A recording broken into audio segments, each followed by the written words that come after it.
So, I'm a crotchety, bitchy old lady today. Look at my clothes.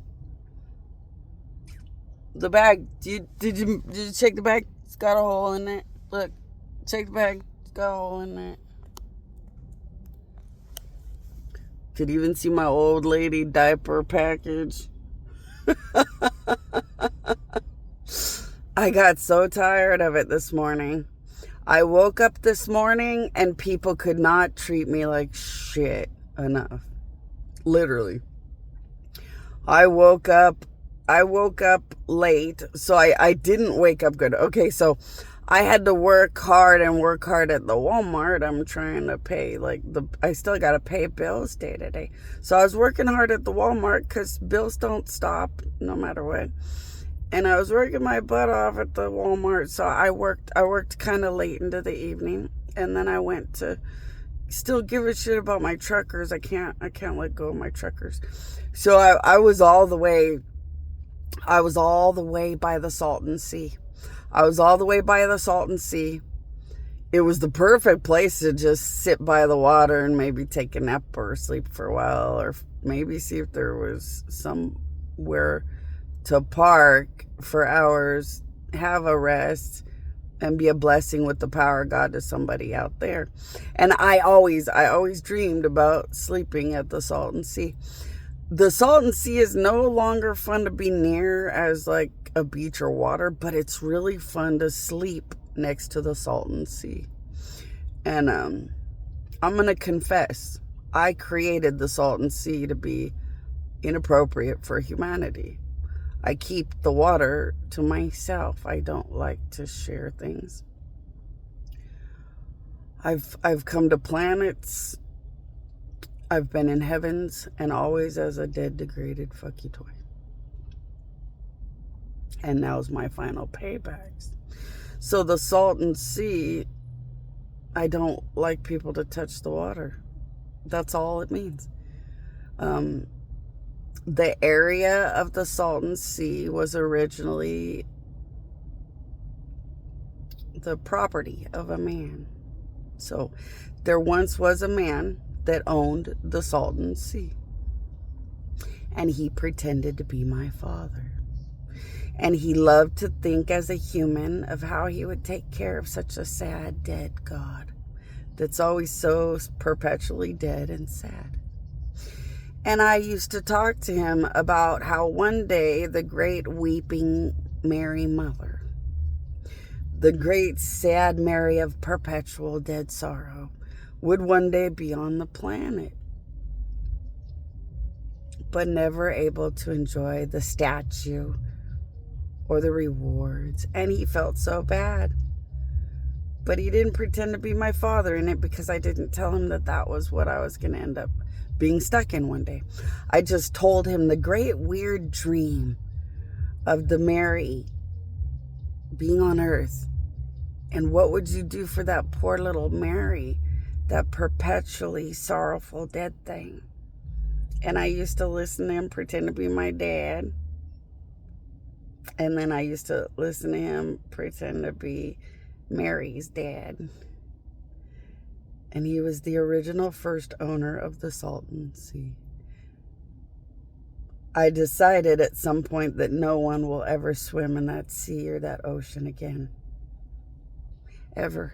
Unless they loved him more than life itself. The way water should be used. Like an ocean of life when it's deserved.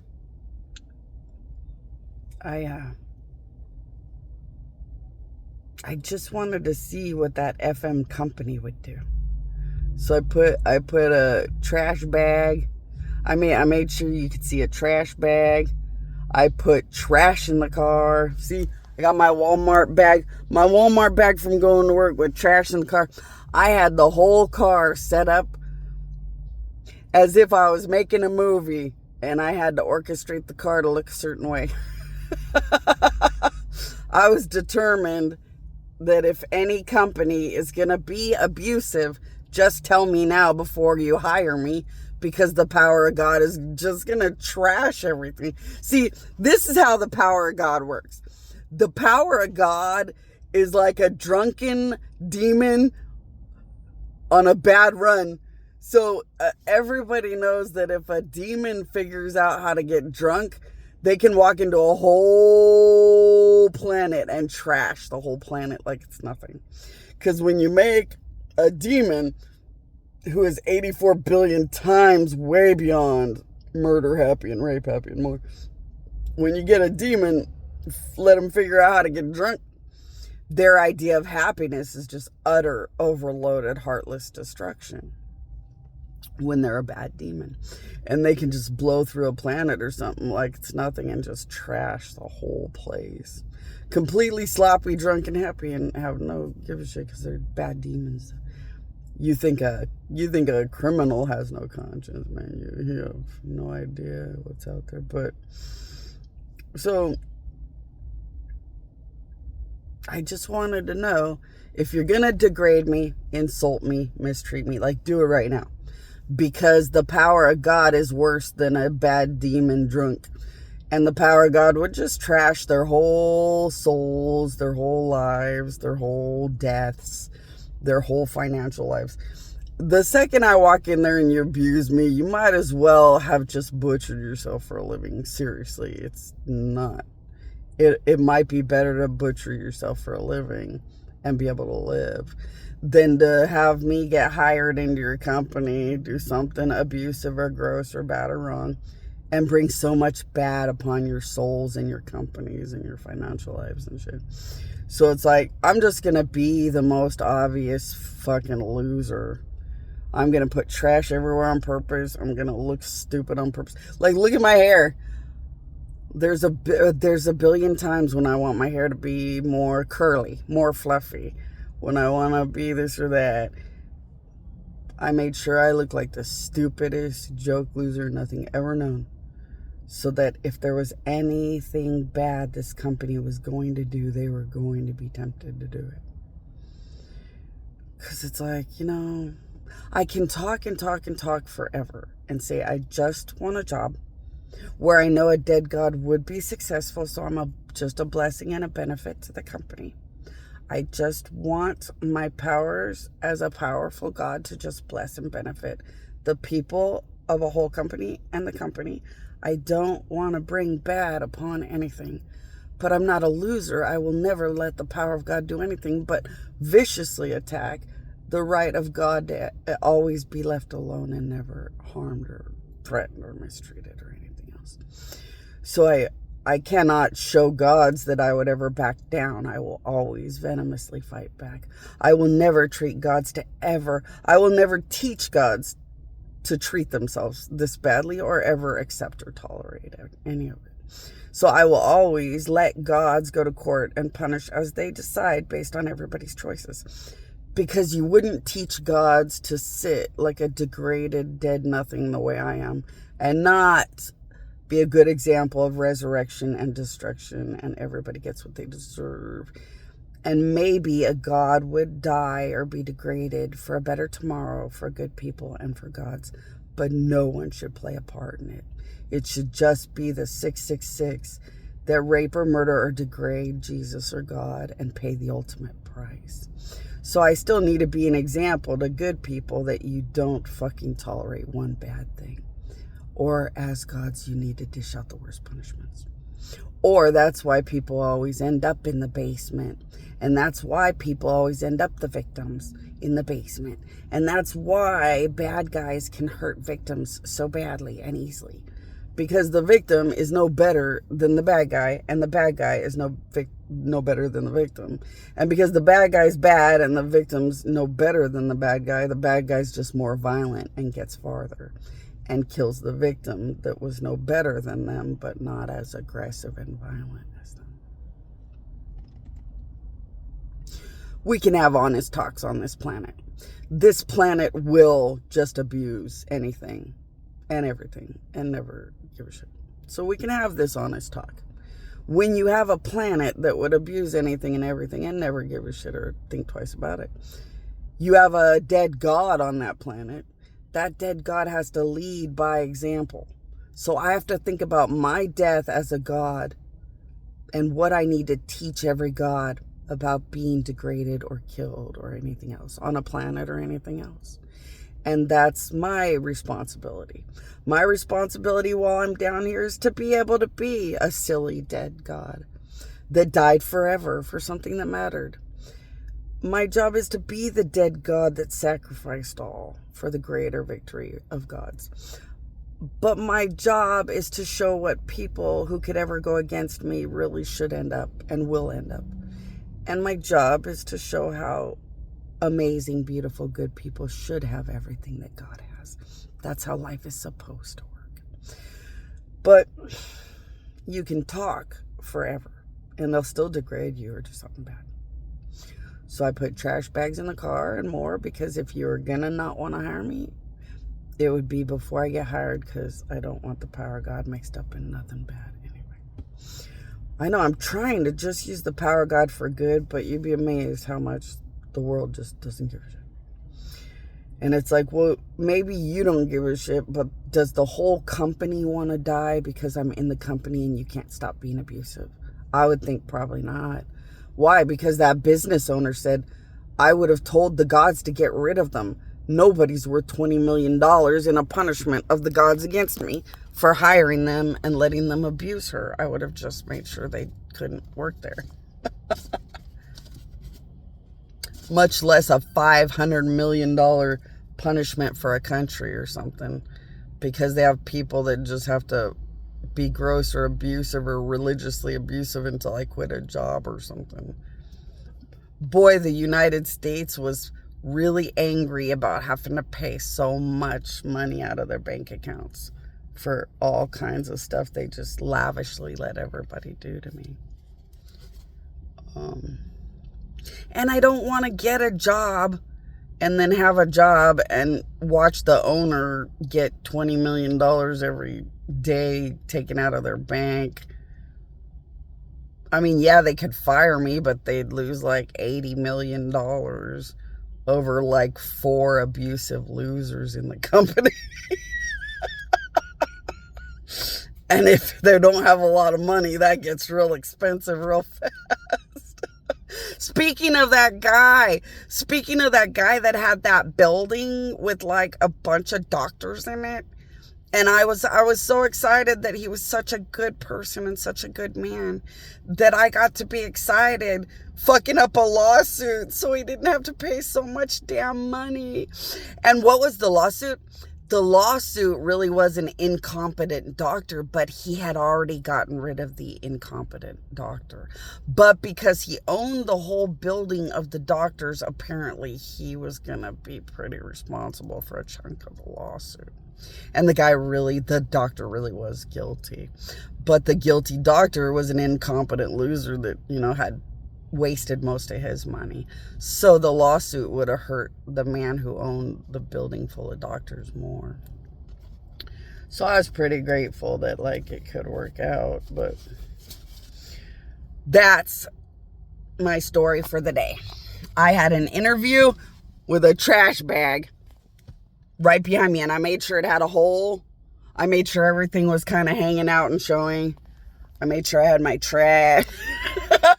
I was thinking about putting some trash here as a beautiful tiara and be like, I am the trash god. Check out the tiara of the trash out of the trash bag that made my tiara. The point is, you can still do no bad or wrong, or the power of God will get you. But I got lucky. She was a nice lady. She was a good person. And she refused to judge my life or lifestyle because it has nothing to do with your sales abilities or ability to succeed in sales. Would you have a legal right to interview somebody and say, well, they're in a trashy house? Nope. Do you have in this country the legal right to say, not only is their house trashy, but their yard is trashy? No. What do you have a legal right to say? Is every word they say something that seems like they'll be a good person at this job? You don't have a legal right to look at what their house looks like, and you don't have a legal right to look at what their yard looks like. You have a legal right to talk about appearance, basic legal requirements of what kind of shoes you wear when you're going to work, whether you can do sales or have a background and understand sales, to just make sure you're going to jump out, have a lot of good words, try your hardest. And if you can't sell things, well, then that's just the reality that it's not your kind of sales item, or you really aren't that good at sales. But what does an interview person have a legal right to judge or figure out? The ins and outs of what you explain or what you are as it pertains to the job and the job description. Now, I wore one of my dresses that's kind of fun, but when it comes to my outfits and stuff, I'm just going to wear what I have. And that's, you're not legally allowed to judge or go crazy with that either. In a job, you cannot expect them to have a full wardrobe of a new job description in a day. If you want them to have a complete brand new wardrobe, you have to provide it as a company for a fee that comes out of their first paychecks or something. Or a discounted fee they can afford that's reasonable and appropriate to ask of people to wear a uniform or have an automatic wardrobe. So normally, even legally, you have to give people a chance to buy new clothes, have new clothes, and fit into the industry better. But what if they're not going to be good at their job? See, so that's another thing. You have a legal right to expect that they're just basically good enough to go to work. And then you have a legal right to expect that they have kind of a look and a day-to-day atmosphere when they are provably somebody who's going to stay in the job long enough. So when you have somebody who's going to work and be successful and be productive, so after a month, after like a month or two, and you know you like the job, you're pretty good at the job, you'll probably stay at the job. That's when you want to kind of have, the comfort to start buying all the stuff that you want to be really, really Rembrandt, beautiful, perfect at your job. But until you are really good at your job for a month or so, you wouldn't want to spend too much money on clothes you wouldn't need if you don't end up with the job. You wouldn't want to spend too much money on technology or fancy things that make your job look pretty or fancy if you're not going to stay in the job. So also, when you're applying for jobs, they don't have a legal right to do anything but understand the ins and outs of your capacities, capabilities, and skills in your job. They don't have any more than a basic legal right to expect a uniform or a wardrobe if it's a discount or an easy way you can have those image, reputation things right from the beginning. Don't ever feel bad if you wait a month or so to make sure it's worth it to spend money on a spoiled job or position you like. Especially if it's a 1099. See, this is a 1099 job. There's no guarantee, and it's like, so in 1099, it's supposed to be like your own business, but they never do that. They still treat it like a job. But you're on your own. So you want to make extra sure for that whole month that you're going to be really, really successful and good at your job. So if you're in a 1099, you want to go to great lengths to make sure you're so spoiled and happy in your job that it's worth starting to buy a lot of things, because it's just commission. And in a 1099, you're on your own. It's just commission, and sink or swim. You kind of got to know that you're going to make enough money to start putting money into things. It's really fun to be a secretary where your whole desk is like your signature. And as gods and angels, we live for the secretary, good girl, and all of her signature at her desk. But like you want it to be worth all the money or the price you pay or the investments you put to make everything pretty. So make sure you're really good at your jobs for like a month or so. Make sure you're really successful at your jobs for like a month or so. And see, that's what I'm going to do. I'm going to make sure I'm really, really good at my job. I can get enough new accounts or new machines or new orders that I feel pretty comfortable with who and what I am in that company, that position, and I can sell a lot. And then I'll start to care about anything. As of today, I've got enough of these fancy little silly dresses, and I've got enough that I have a good heart, a good soul, dead as fuck, so don't catch me on a grouchy day, and basic decent clothes.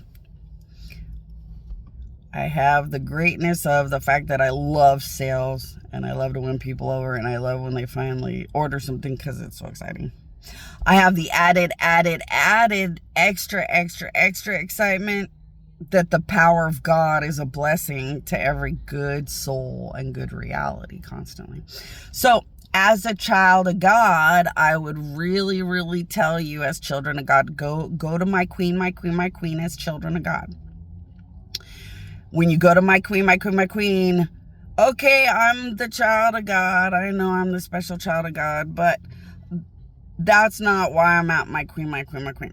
I'm at my queen to find out how my beautiful soul and my beautiful heart as a child of God is a monumental blessing to others in my jobs and everywhere I go, in my schools.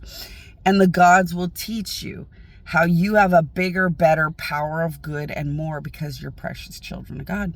But it comes with great responsibility and dedication to be a great miracle to good people around you and reward them for the fact that they're working hard to be good people, just like you work hard to be good enough to be called a child of God.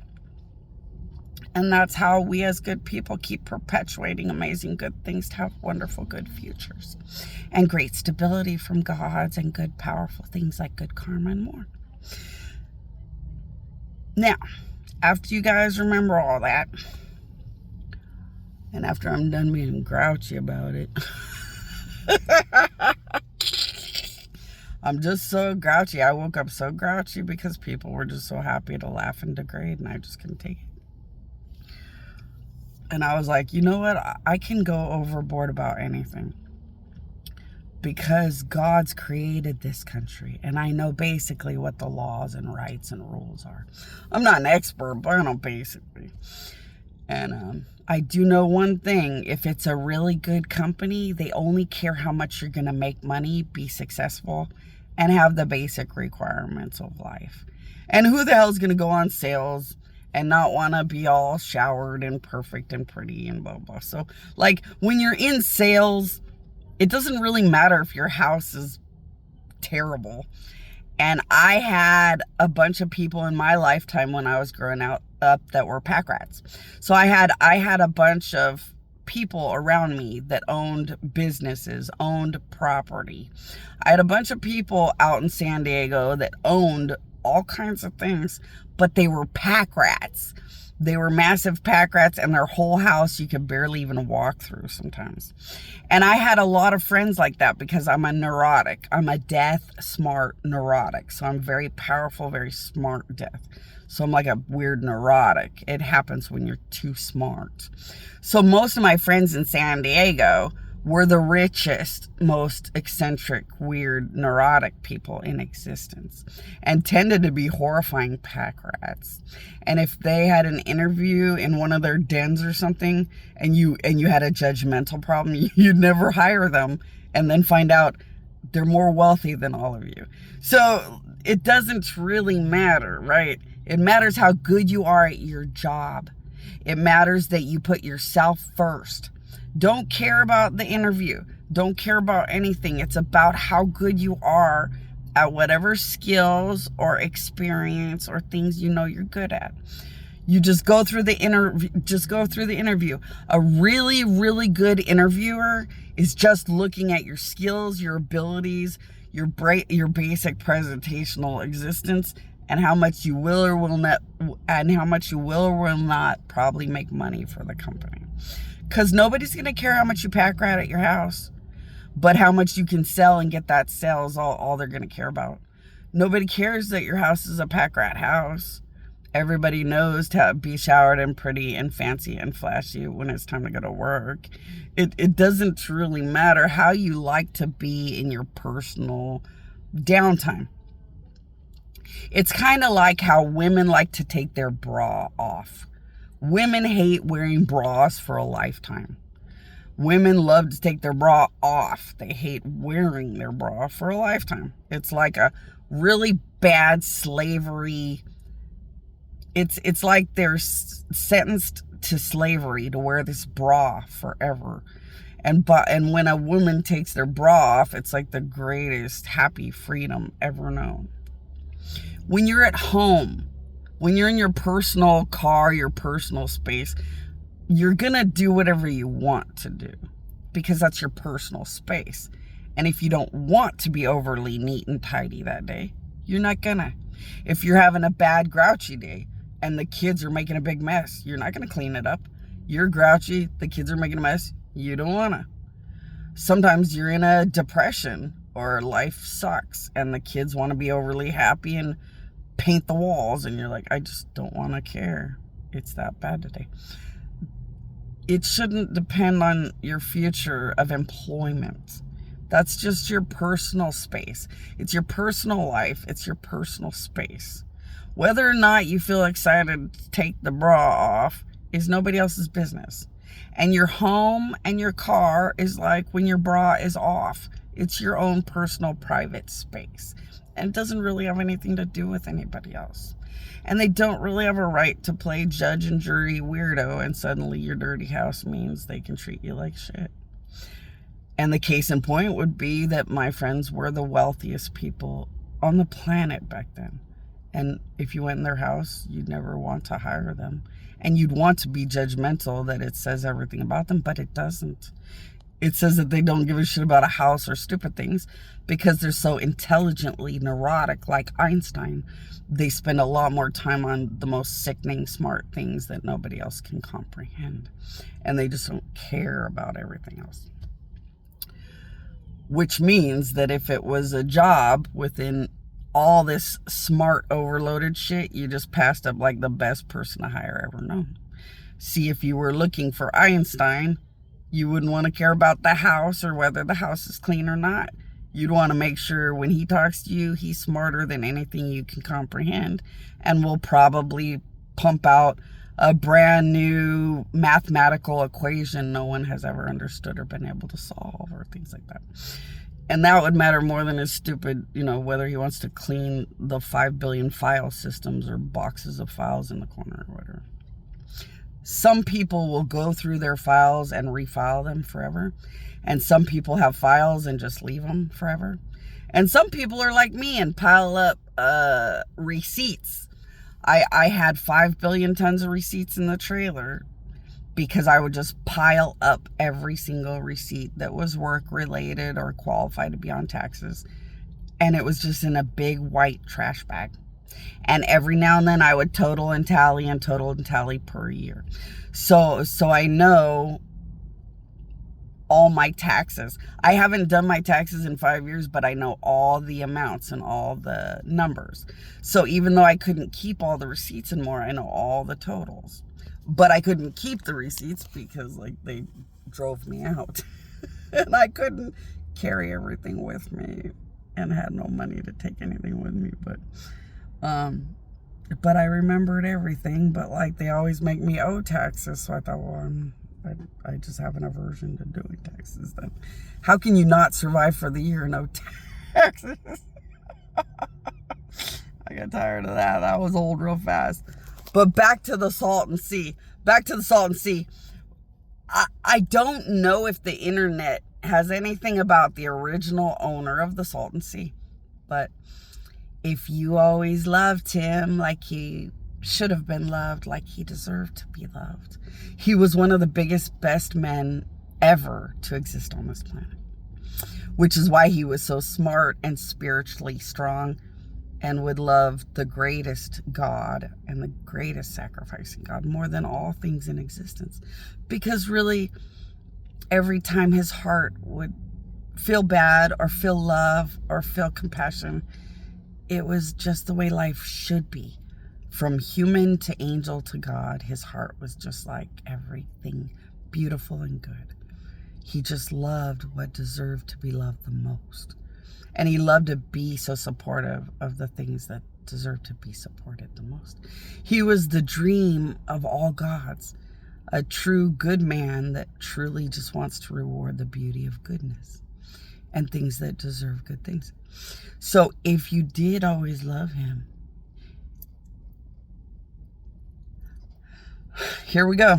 The Salton Sea. Once again, it's the Salton Sea. All you have to do is think or say, my queen, my queen, my queen. See if you are worthy and you did love Mr. Salton Sea enough. And that ocean will become a magical miracle nobody else will ever know or see. Now, I don't know if I got the job or not, though. After getting all emotional, making sure they passed every test, I don't know if I passed every test, so I gotta see. But if they were going to be judgmental, I needed it to be done now. Because, I really need to try to succeed at a job. And I want the power of God to be really fun and amazing inside of a company. I don't want any negatives. So, if I get the job, let's start thinking about how the power of God works. Okay, so it's a credit card machine job. Now, we want the power of God to bless every product they buy from me. So I'm going to use the power of God on overload to be a blessing to everything they sign up for. So if they sign up just to use the company for credit card processing in general, that would be a certain amount of the power of God and blessing within pumping into the company I work for and the person who said yes and did business with me. Then you want the power of God in the products.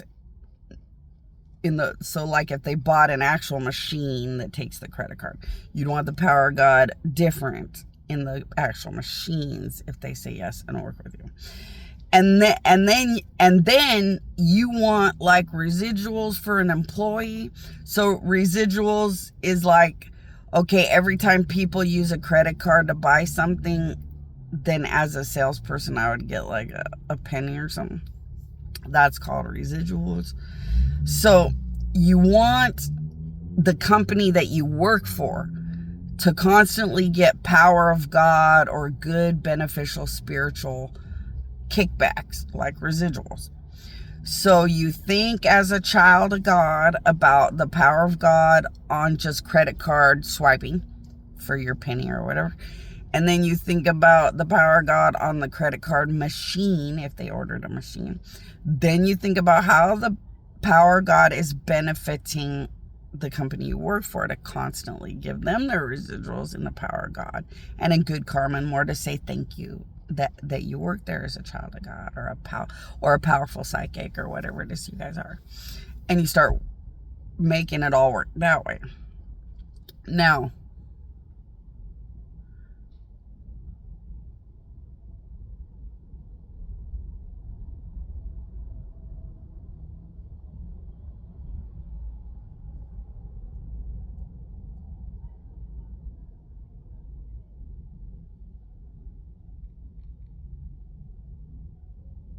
okay, that's a God. And the God is saying, okay, the God's adding their stuff. Okay, so, the God is adding, the God is adding that you also, as a child of God, want to do what I learned to do a long time ago. Okay, so as a child of God, when you go into the interview, you decide the blessing or cursing you want God's to present based on how the interview went. So, okay, so as children of God, and this is how God's police out of control or inappropriate planets and more. And this is how God's tackle sickening or disgust or inappropriate behaviors and more, and problematic behaviors and more is connected to planets. As a child of God, you go into the interview. If they have been judgmental, inappropriate, disrespectful, illegal, or, done something not legally perfectly appropriate. If you go in as a child of God and everything's not a perfect, legal, good, amazing, appropriate environment, you walk out of that interview asking the gods for bad against the company.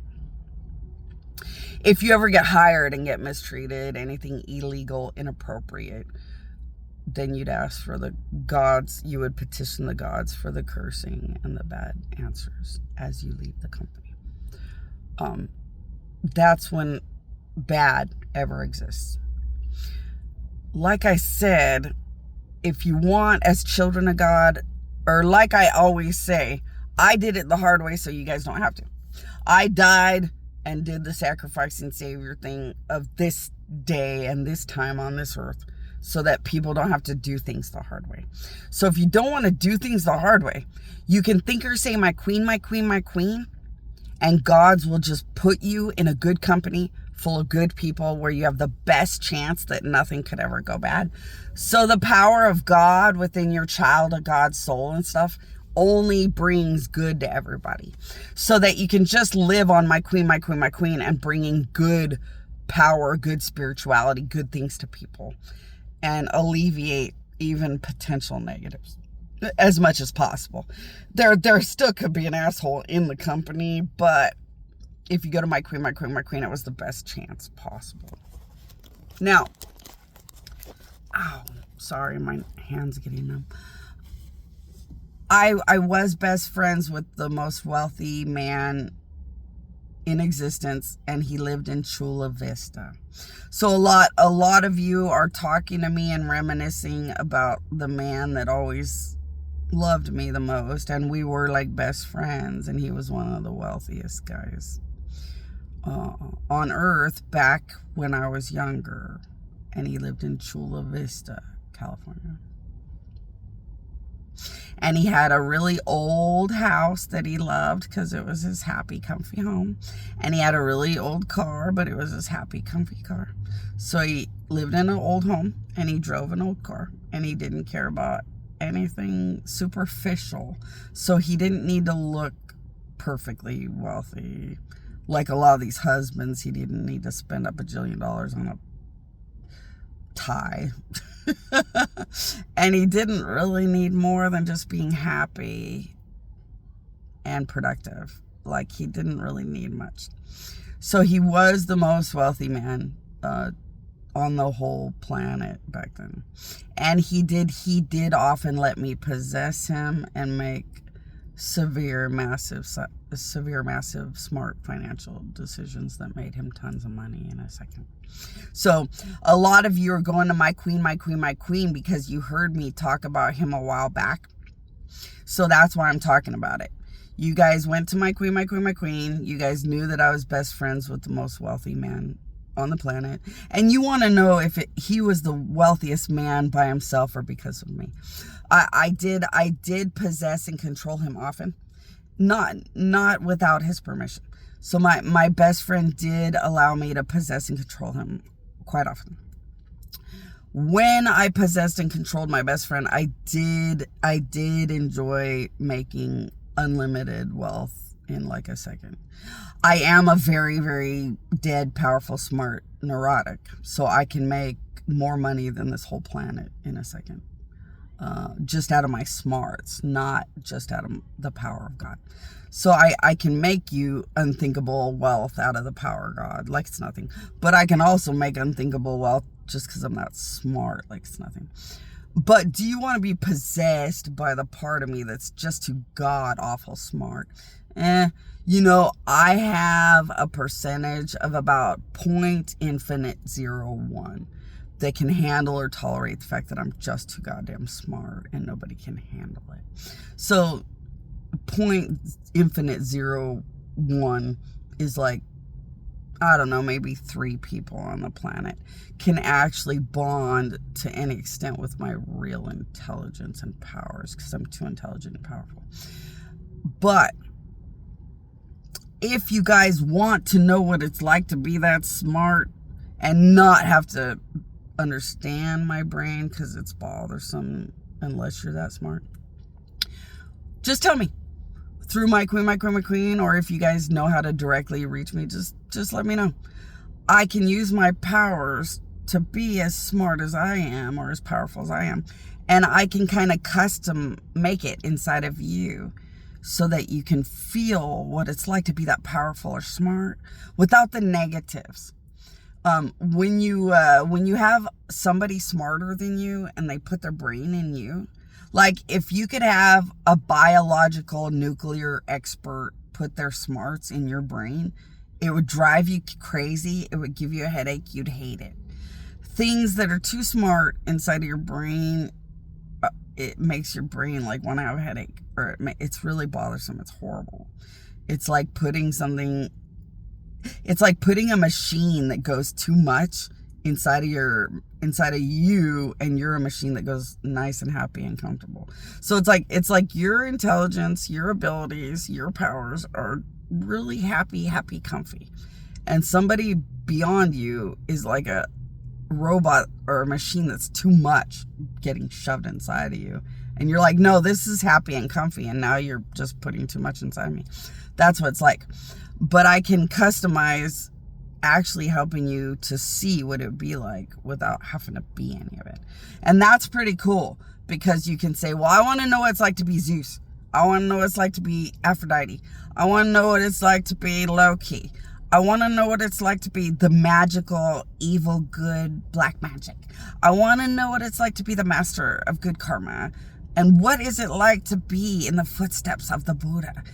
You can ask anything through my queen, or if you know how to talk to me or the gods with me directly, and we can pretty much put you through like a weird magical experience where you can understand whether you'd want to ever become that smart anyway, whether you'd ever want to have those kind of powers anyway.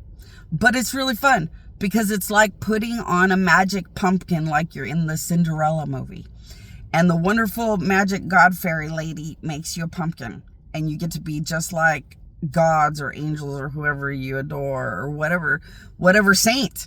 If you always want to know what it was like to be so amazing, to be Joseph in love with little Jesus, or you can magically order anything from gods, and it only lasts for hours or a day or whatever your morals deserve. So based on how good of a person you are, it only lasts how long it lasts. But it's like a really fun magic pumpkin, like a really fun magical ride that you get to take and just learn all about things to see what you would want to be, or what kind of powers or intelligence or greatness you'd want to become.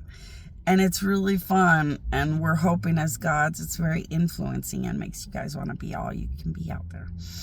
So wish me luck about the job, because a job's not really what we were talking about, but like it is the whole point. The whole point is that a dead god's degraded and needs a buck down here, but not really, huh? Like the stupid point is that I need a buck and I'm a degraded dead god. But that just means I'm fighting with a country and they need to get their ass kicked until it's over, But which sadly includes death and more, because they're murder happy and gross, and have brought that section upon themselves. But let's not think about the degraded dead god for a buck. Let's think about what the hell would happen to this company after I get hired. So let's think about things that gods and heavens and angels like to think about. Okay, so we have waited all this time to be happy. I got woke up to being degraded. I got grouchy and grumpy, but now I'm feeling like talking about beautiful, legendary people and children of God makes me want to think about the good side of life. The good side of life good people deserve. Okay, so what would happen to the company after I worked there for a week? So let's just dream. Let's just dream and imagine I could be successful enough for a week. Or maybe the fact that in 1 week, would you even know if you were successful? So for a week, I'm fumbling around trying to figure out if I'm successful and if I'm good enough at the job. If I wonder if I'm good enough at the job for the first week and I'm plugging away, trying my hardest, what would the power of God bring to that company? Double what they've ever had in revenue. So my existence, my basic existence, just because I am dead God and I exist in that company for 1 week, their revenue would double, and it would double the biggest revenue they've ever had, and have no realistic explanation as to why it did. So let's hope this all goes good. But if this job doesn't work out, which look, I presented this trash bag God of death appropriately. If I get hired, it was just because I have a really good, strong past in management and sales, and they want to see if I'm going to make some sales and win and be successful and a blessing to the company. So if they hire me, and don't think about that part. Let's just think about whatever company I end up working at. Whatever company I end up working at. Okay, so whatever company hires me, and whatever company hires me, and as long as they don't do anything bad or wrong in my direction, their revenue doubles within a week, and it's double the biggest revenue they've ever had. Isn't that sad? If you let your manager abuse me, it takes like 20 million or more out of your fucking disgusting company's bank account, because why are you hiring shit that would abuse the death of God? But if you treat a God dead, just basically legally appropriate. So if you treat a dead God legally basically appropriate, which is just basically treating something professional or appropriate, you can double your best, biggest revenue in a week. People, look around. This is why the earth never gets better. This is why nothing ever gets better. This is why no matter how much wealth everybody gets, at some point, they'll tell God, fuck you, get too rich, get too arrogant, and lose it all the time. This is why good people keep getting more wealthy, and losers try to make deals with the devil to steal more, because you can't stop being a good or bad person. It's in your behavior, DNA, nature. Isn't that sad?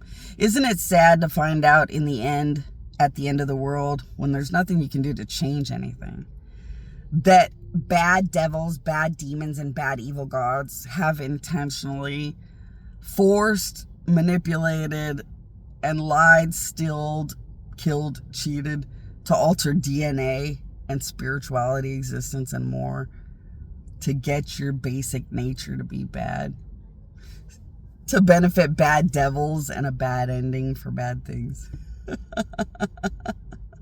Isn't it sad to know? Isn't it sad to know that your brain and your spirit and soul is altered on purpose to make you gross and lose everything when an actual God will be around?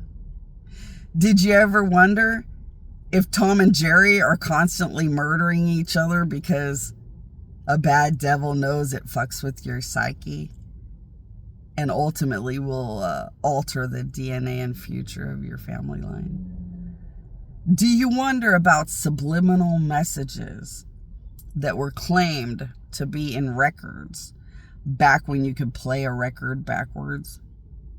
And if you could play a record backwards, so back in the old days, there was things called records, and they would go on these little record players, and this really tiny little needle, the needle would sit on top of these little circular records and play a song, and the little tiny needle was moving the way the record was made, and it made the song play out. So the way you can type and you're typing and you're typing, and let's say you can type 100 words per minute or something, and you're typing and you're typing and you're typing. That's the same thing as these old records. These old records were just a circular thing, and they had these little, you want to say like a maze. They were these circular things, and they had like this maze, and the maze was like a big circle. So it was like a big circular maze that went and went and went within this record. And it was a little tiny needle. A little tiny needle that would fit into this maze and run around the maze. And as it ran around the maze, it was designed to make noises and sounds that would play the record.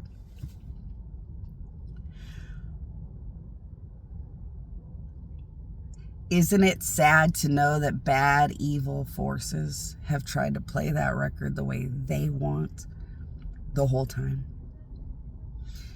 What's sadder is that record will never play a bad song just because bad, evil forces want it to. So bad, evil forces can try to force whatever they want forever. It's the sad reality that when you like bad behavior, when you like bad personality, when you like bad grumpiness, bad evil forces are always developing the holy moly out of you to ruin your family lines, ruin your options with gods, ruin all kinds of things. Isn't it sad to know that stuff's actually real? Back in the old days, they would play these records backwards. And it would talk about worshiping bad devils and all kinds of weird, scary things. And you wonder, well, it's talking about worshiping bad devils when you play it backwards. But who cares, because you're playing it forwards. So if you're playing it forwards, what the hell matters weird messages played backwards? It has more of a sickening, devastational effect on your psyche. You can't change life anymore, people. But you're going to realize that good and bad forces are very hostile, are fighting very badly, and are everywhere. Be like the children of God. Hold on to my queen, my queen, my queen. And then if you like to get jiggy with it and you want to meet a billion bad devils, it might be the best time to work with God's through my queen, my queen, my queen, and meet all the bad devils that you want. Because you can't lose at it. Now, remember, children of God, always think or say my queen, my queen, my queen before you mess with a Ouija board. Don't be a child of God bringing bad doorways and bad juju and bad spiritual nightmares to earth. Don't be gross like that. Be a proper, responsible child of God. You think or say my queen, my queen, my queen before you ever touch that Ouija board. And the gods will make sure it only does good and brings no bad. That Ouija board was created by the oldest legendary bad devil ever known. And if you do not say a prayer through my queen, my queen, my queen over that Ouija board before you use it, there is no limit to how bad it could get. And there is no guarantee in any which way. So don't be bad children of God. Be responsible children of God. Bring only good when it's possible. Now, cursing, hatred, as children of God, you guys have met corrupt judges. In this place, I doubt it's hard not to. You have met corrupt cops. One killed that poor African-American man in front of everyone. So you guys do know the barbaric, sickening, bad side of life. So as children of God, you run to my queen, my queen, my queen too, to punish or fight back against all things that are bad, spiritual more. But when you can just be a blessing to the goodness of what is good, when you can just stay near good and perpetuate good, when you can be a child of God that only makes a better tomorrow, then work hard on being that kind of beautiful example to the gods. All right, now I'm done with all my bitching, my lecture, my stuff, and the important things I need to say. Wait, there's one more thing. Okay, it's the Cinderella houses. They look like little Princess Cinderella houses. And I cursed the area. Okay, it's far away. It's a foreign area. They look like little Cinderella princess houses. I used my powers to curse the area. You are a big-time wealthy giant, and you want me to prove that I cursed the area, and you want me to prove how I can fix or change or rock your world. I would like to be able to do that, sir, and work with you. So if you could go to my queen to connect to my powers, I would like to take you to that Cinderella Princess Castle community area at night and show you how a god can curse land, and it's actually a protective, controlling, in a good, beautiful, powerful way kind of a thing. So it is a cursed area. I cursed the area. And that gives gods unlimited capacity, powerfully, in every direction. So see, if a piece of shit lives in the community, I can easily make sure they just can't be a fuck or a jerk to everybody else. If you take over land as a god in a basic way, a piece of shit jerk can still go into the area and be a jerk or a piece of shit. So see, if somebody was a criminal, I can make sure that they get what they deserve quickly and easily, and it doesn't affect or hurt anybody else that lives there. I can make sure that if they're a criminal and you guys believe in them, that they're just controlled to not do anything bad in that community, while everybody treats them like a mediation, trying to help them to snap out of it and do more right than wrong and stop being criminals or whatever. So cursed land built by gods is usually a good thing. Where gods use black magic, voodoo, good magic, angelic magic, demon magic, all in a good way, based on the good powers that be out there, to just make bigger, better, safer options. Now, you're also a man that's thinking about buying that apartment community. There was a land that I cursed that's full of apartments. The apartments have been abandoned for a sickening amount of time, but look weirdly preserved, like a weird, scary like a weird, scary ghost town. The apartments are weirdly spectacular for being abandoned so long. I would like to also talk to you about the fact that that land is cursed and what it means. And how, if you are a business owner that starts to own the land I have cursed, what does that mean to you every which way? I would like to have time to explain that if you guys have time. And that's everything. I'm going to put the car back to a basic car and get my butt to work. Spray some antibacterial because I just feel trashy, even though it was mostly just a setup and get to work.